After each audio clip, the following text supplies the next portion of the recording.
Assalamualaikum warahmatullahi wabarakatuh. Salam sejahtera calon ASN P3K. Dalam video kali ini, admin akan melanjutkan soal pembahasan dari observasi SJT bagian yang ke-12 untuk pelamar P2 dan P3. SJT merupakan suatu tes yang berisikan soal-soal yang mengarah pada tadi kasus dan pelamar nanti diminta menjawab berdasarkan pengalaman-pengalaman saat menjadi guru.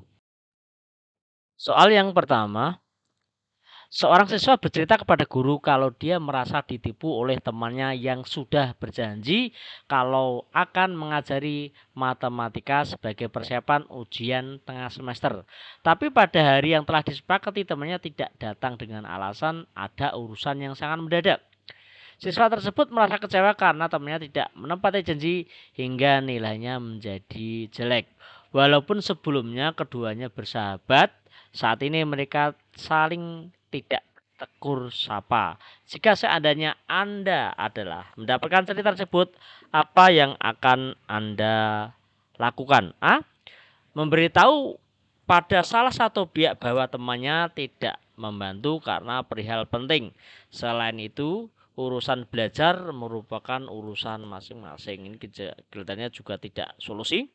B.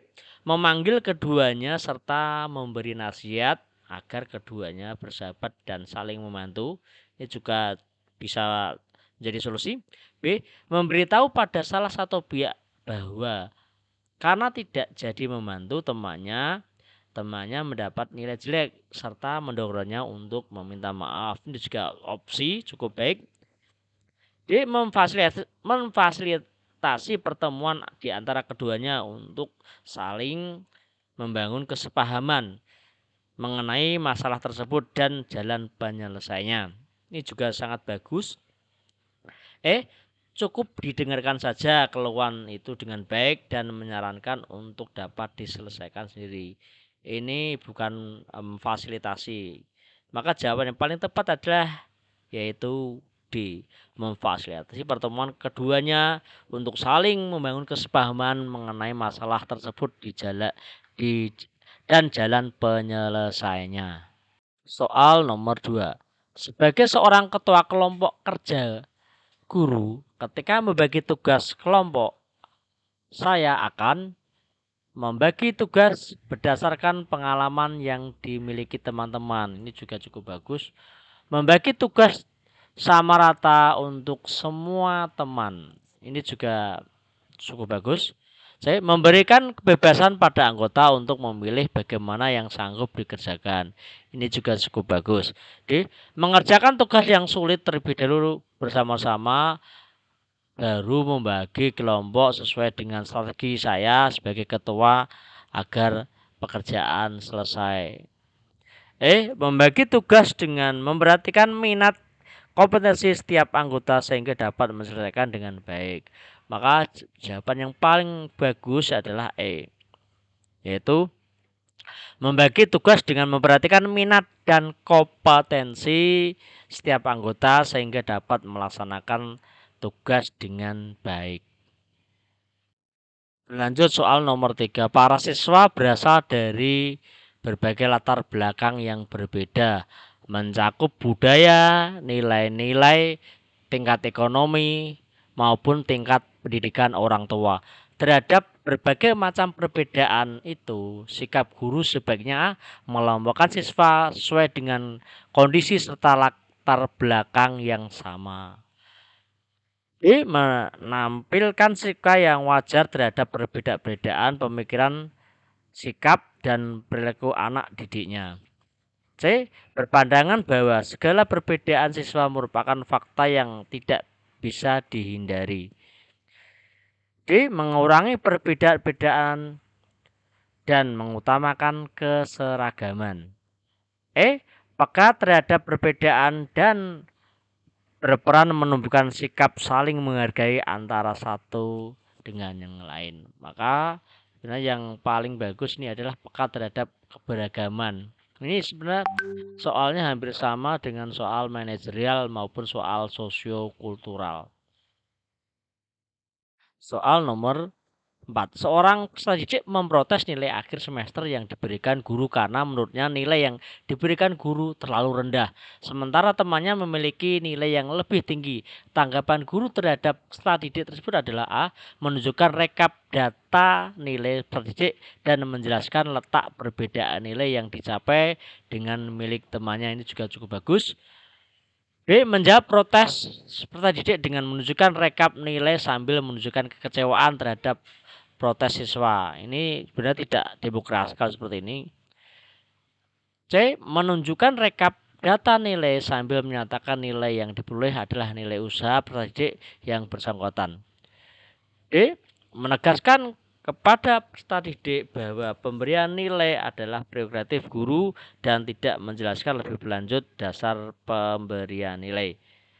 E. Menunjukkan bukti penilaian sikap siswa tersebut agar lebih paham. Maka jawaban yang paling tepat adalah A. Menunjukkan rekap nilai peserta didik baik nilai sikap, nilai kognitif, dan letak perbedaan yang dicapai dengan temannya. Soal nomor 5. Apabila ada sejawat yang menghadapi kesulitan, pilihan tindakan Anda adalah A. Menemani rekan sejawat dalam menghadapi kesulitan. B. Langsung membantunya. Rekan sejawat yang mendapatkan kesulitan dalam penyelesaian tugas. C.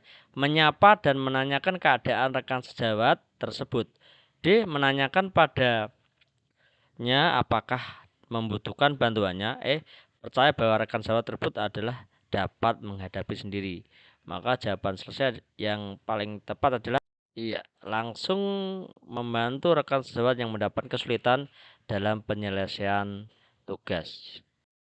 6. Pada suatu hari Anda datang terlambat ke sekolah pada jam pelajaran pertama selama 15 menit. Apa yang Anda lakukan? A. Meminta guru piket untuk menginstruksikan peserta didik membaca materi terlebih dahulu dan meminta maaf pada peserta didik setelah hadir di kelas. B. Meminta maaf dan berjanji dalam diri akan berangkat lebih pagi dari rumah. C. Meminta guru piket untuk menggantikan masuk kelas karena merasa sudah terlambat datang. D. Menghubungi ketua kelas untuk belajar mandiri. E. Merasa biasa karena ada kalanya kemacetan tidak diprediksi. Maka jawaban tepat adalah A.